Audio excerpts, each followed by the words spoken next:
Hello, I'm Richard Gisbert, and you're at The Listening Post. This week, the film trailer heard round the Muslim world and how it got there. The Arab country where you now need a license to publish any news online. That country is Jordan.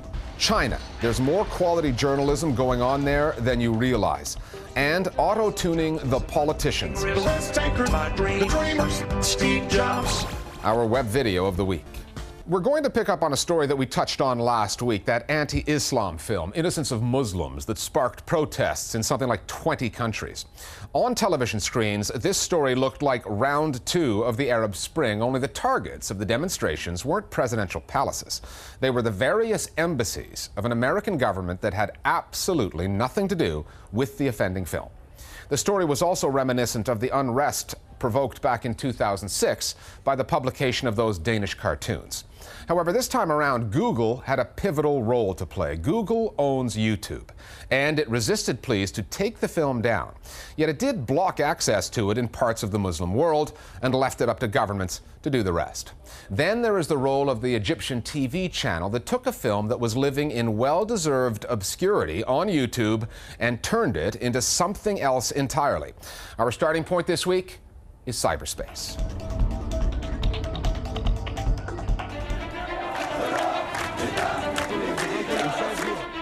There are definite connections between the people who made this Innocence of Muslims video with the broader Islamophobia network.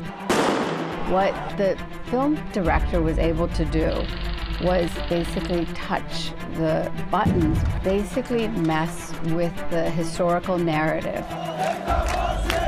The film jumped from the online world onto the television sets into people's homes, and that's when it hit the streets. But it took quite a while to get there, and it got a little help from this man, Sheikh Khalid Abdullah, a TV presenter on Al Nas, a religious channel in Egypt. The video was first posted on YouTube on July 1st, but it had no real impact. It wasn't until September that an Arabic version went online, and then on September 9th, 2 days before the 9/11 anniversary, Khalid Abdullah and Al Nas brought it to the attention of a mass audience of Egyptians. No one really noticed this video until it was broadcast on television. It is very clear that it was not the clip itself that was causing the violence, but the sort of amplification of exposure to the clip. Khalid Abdullah is a well-known conservative Muslim sheikh here. It's his guest host that actually narrates viewers through this clip. مواقف للأسف الشديد يعني ما ينفعش تتقال وما ينفعش واحد يحكي فيها.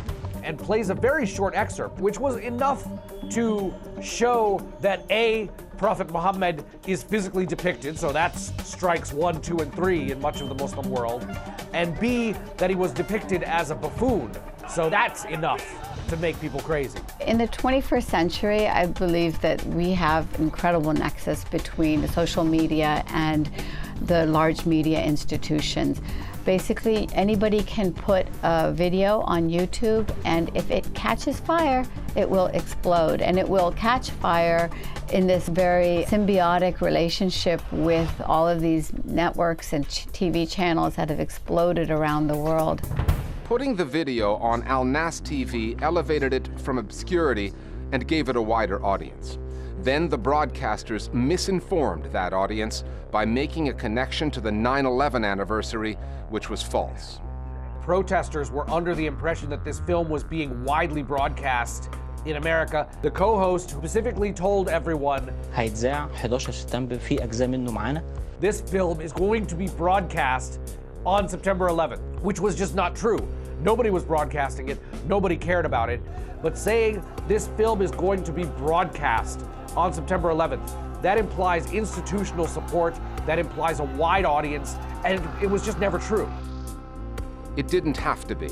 That's how the media functioned in 2012. Because of a bizarre amateur film, anyone can create a work of propaganda and hope there are willing or unwitting collaborators in the mainstream media to spread their work to an audience that rises to the political bait.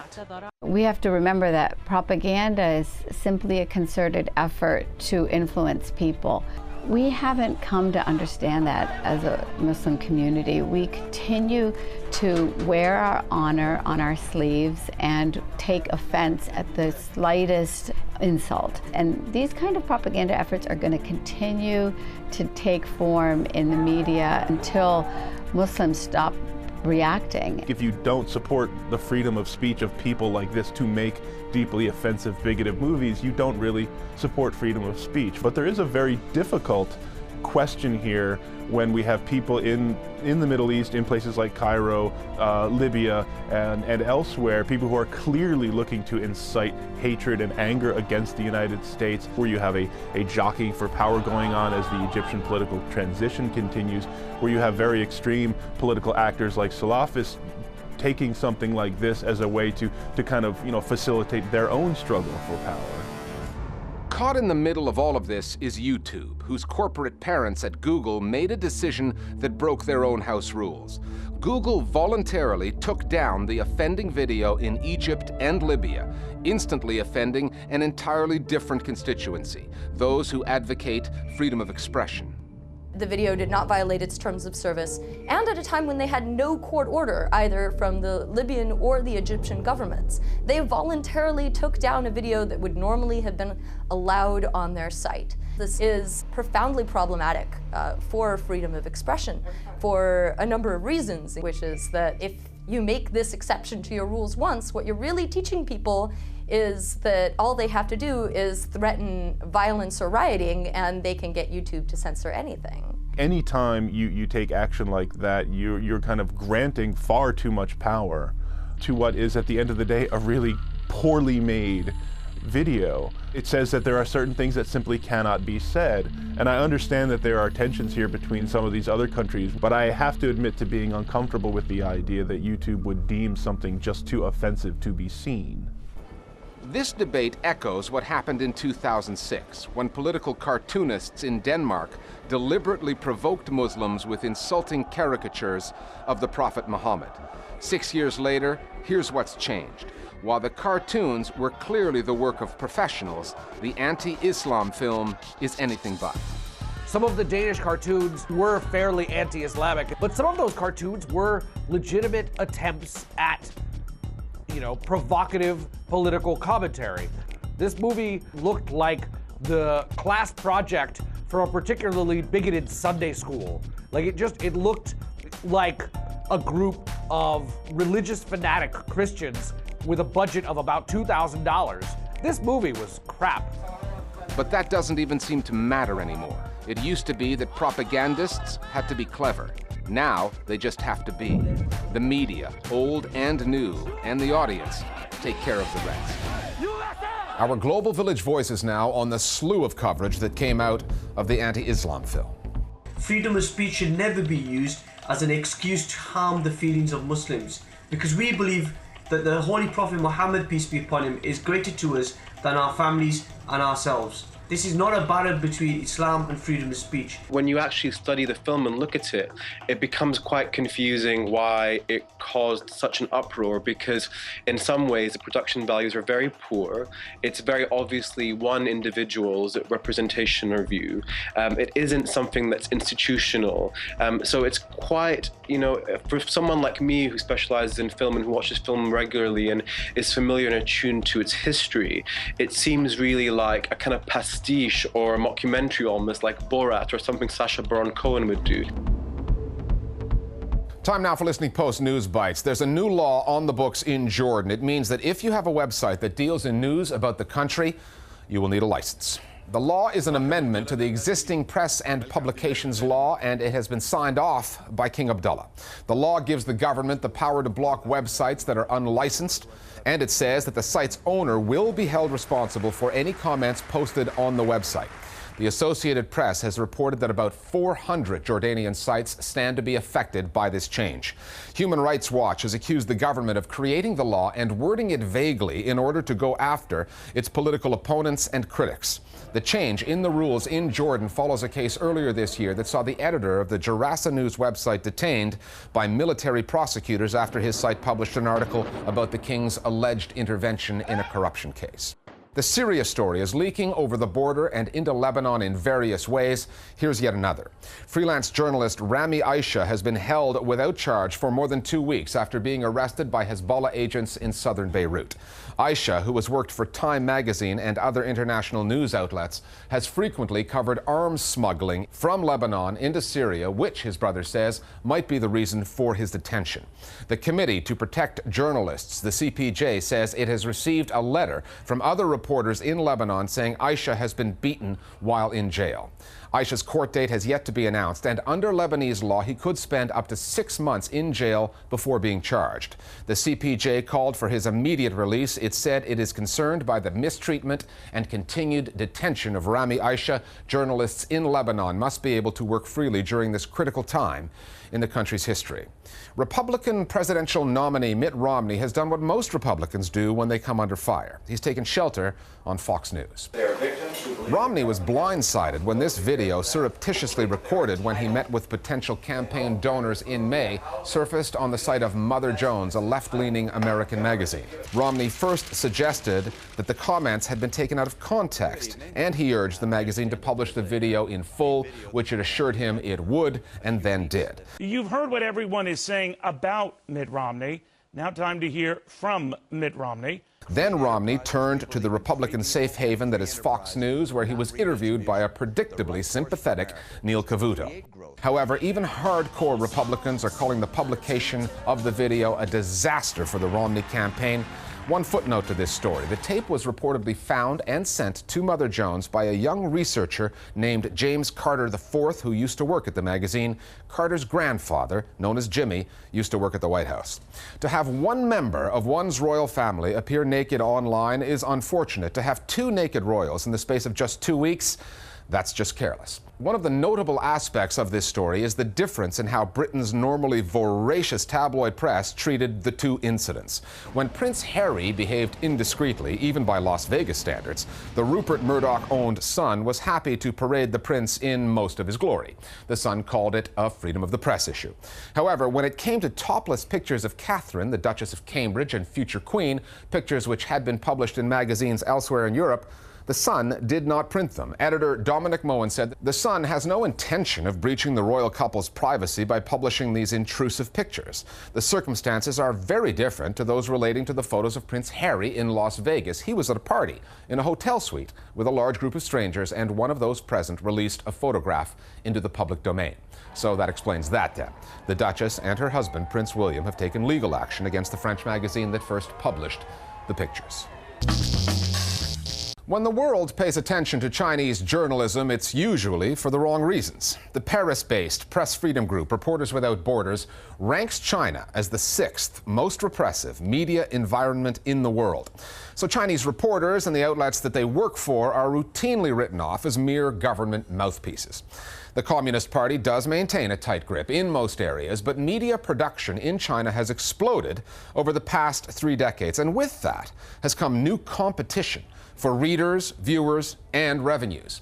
That has given rise to a new kind of investigative reporting. News outlets have found that, like anywhere else, exposing wrongdoing and unearthing the odd scandal or two can be good for business. Investigative reporting in China is not without its limits or its risks. But China is no longer the journalistic black hole it once was.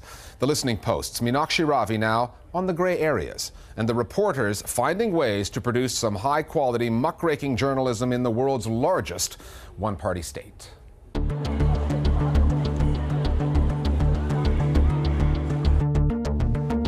In China, Beijing is the center for politics.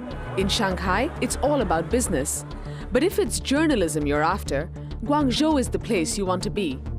The city is the capital of the province of Guangdong, and it's at the center of an ongoing experiment in investigative reporting. In 2008, an earthquake devastated Sichuan province. Reporters thronged the quake zone, but not only were they held back, some of them had their equipment confiscated. They're trying to take the camera off of us right now. However, investigative reporters, many of them from Guangzhou, broke news with stories of cheap construction, collapsed schools, and lives needlessly lost. Guangzhou is quite a long way from Beijing, both geographically and politically. So there's a much more relaxed political atmosphere in the city. The party secretaries in Guangdong tend to be willing to turn the other way and allow more bold reporting or news organizations to thrive. In China, the best-selling newspaper is still the one published by the official state news agency, Xinhua. But publications from Guangdong are making their mark. Titles like Time Weekly, Southern Weekend, and Southern Metropolis Daily, which launched in 1997 and has been leading the investigative push. The Southern Metropolis Daily did a lot of investigative reporting for the public, especially for the ordinary people whose rights were affected and hurted by the officials. The paper's big story came in 2003 when it probed the case of Sun Jigang, a migrant worker in Guangzhou who was beaten to death in a state detention camp. The story had an impact at the highest levels of Chinese government, prompting Premier Wen Jiabao to order a change in the law. But you know, in China, it's very risky to do the investigations about the policeman. It's very sensitive topic, but the Southern Metropolis Daily decided to publish this story. To do that was a very, very bold move, and as a consequence, Wen Jiabao had decided to abolish such, detention center, at least for people who didn't have proper ID. For the global news audience, China's media policy is defined by its harsh treatment of journalists whose reporting is at odds with government narratives. The ban on Twitter and Facebook, Google's departure from the mainland due to censorship, and just this year, the expulsion of Al Jazeera's correspondent, Melissa Chan, the first expulsion of a foreign journalist in a decade. But China's media landscape has been undergoing a slow and steady transformation, mirroring that of the larger economy.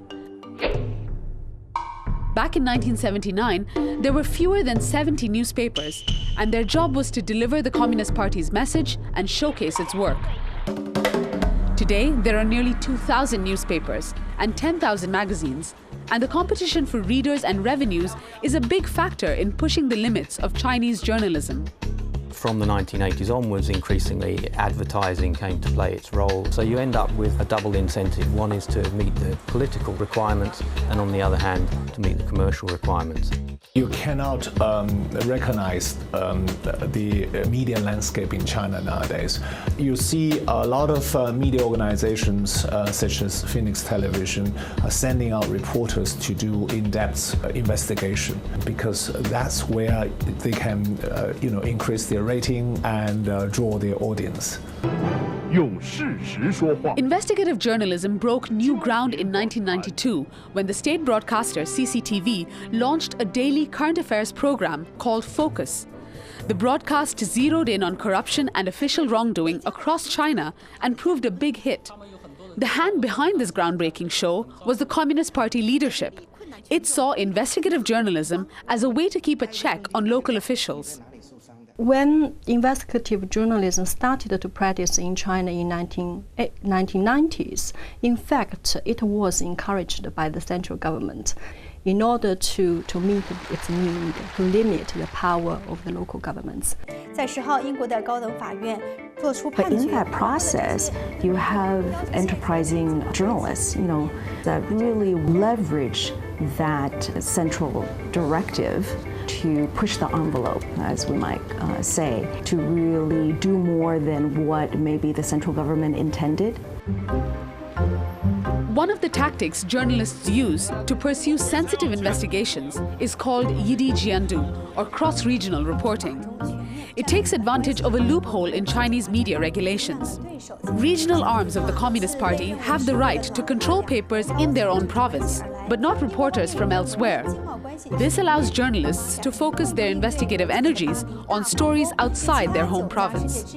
Propaganda department has no right, no power to control media from outside of town. So that makes cross-regional reporting possible. And that has created a huge space for investigative journalism. And so what they do is they fly in to a place, they try to go in as quietly as possible, try to write up their story as fast as they can before any kind of ban or political pressure comes up, and then fly back home. There are still, however, clear red lines for journalists, and most of them run through Beijing, straight to the doorstep of the central government. They tolerate investigative journalism as long as it stays within certain limits. So there's a pragmatic acceptance on behalf of the Chinese authorities that if you've got journalists who know what the rules are and editors who know what the rules are, they feel that there's a system that they can work with. But journalists also understand that if they step outside those limits, then they may lose their jobs, and eventually newspapers could lose their license. It's a test-error process, and you try to push the envelope, but there is a glass ceiling there. So there is a fine line you have to tread very carefully. And that line is blurry, which means the boundaries are unclear. Remember that story about the migrant worker dying in a detention center? Just 11 months after the Southern Metropolis Daily published it, the paper's editor was arrested on allegations of corruption and jailed for 5 months. Beijing may have loosened the rules of reporting, but the journalists testing the limits are still paying the price. More Global Village Voices now on journalism in China. Contrary to what people might think, investigative journalism is a very common practice in China. From national press to local newspapers, you'll find a significant portion of stories to be investigative journalism, from corporate misdeeds to government abuse of power or corruption cases. Although the depth and quality of investigations do vary. Some of the most influential stories might lead to policy change or judicial investigations, or victims gaining access to formal redress of their grievance. When investigative journalists target local issues, it helps political accountability, and the government finds it useful. When more general issues are exposed, for instance, problems with food security, the need to control and restrain information becomes bigger than advantages of free information. Despite this, investigative journalism has succeeded in bringing in the watchdog role of the media in China.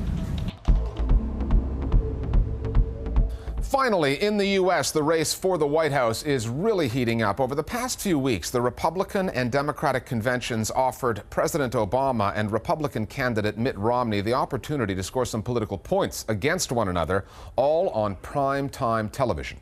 The Gregory brothers from Brooklyn, New York, spotted some spooky similarities in the points that the two candidates were making in their big speeches. Taking the very best of the platitudinous rhetoric, adjusting it with a little auto-tune, they mashed up the speeches and then threw them online via the New York Times' website. They call their little production Patriot game. We're calling it our web video of the week.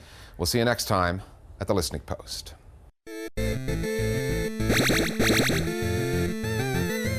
Mr. Chairman and delegates, I accept your nomination for President of the United States. So here we stand. Americans have a choice for the future. Every parent should have a choice. So now you have a choice to help create a better future. Choose that future, a future where everyone can find a job. We outsource new jobs. Growing jobs is about taking risks. The risk takers, my dream, the dreamers, Steve Jobs. The time has come for us to put aside the divisiveness. Our democracy works without compromise. Our destinies are bound together. I'm asking you to join me to walk together. Our path is harder, but it leads to a better place. Where no senior fears for the security of their retirement. They should retire with the care that they have earned. Medicare, reduced rein in the cost of health care. We got married and moved into a basement apartment. His proudest possession was a coffee table he found in a dumpster. Our desk was a door propped up on sawhorses, sweet tuna fish. His only pair of decent shoes was a half size too small. Our dining room table was a fold-down ironing board in the kitchen. His car was so rusted out I could see the pavement.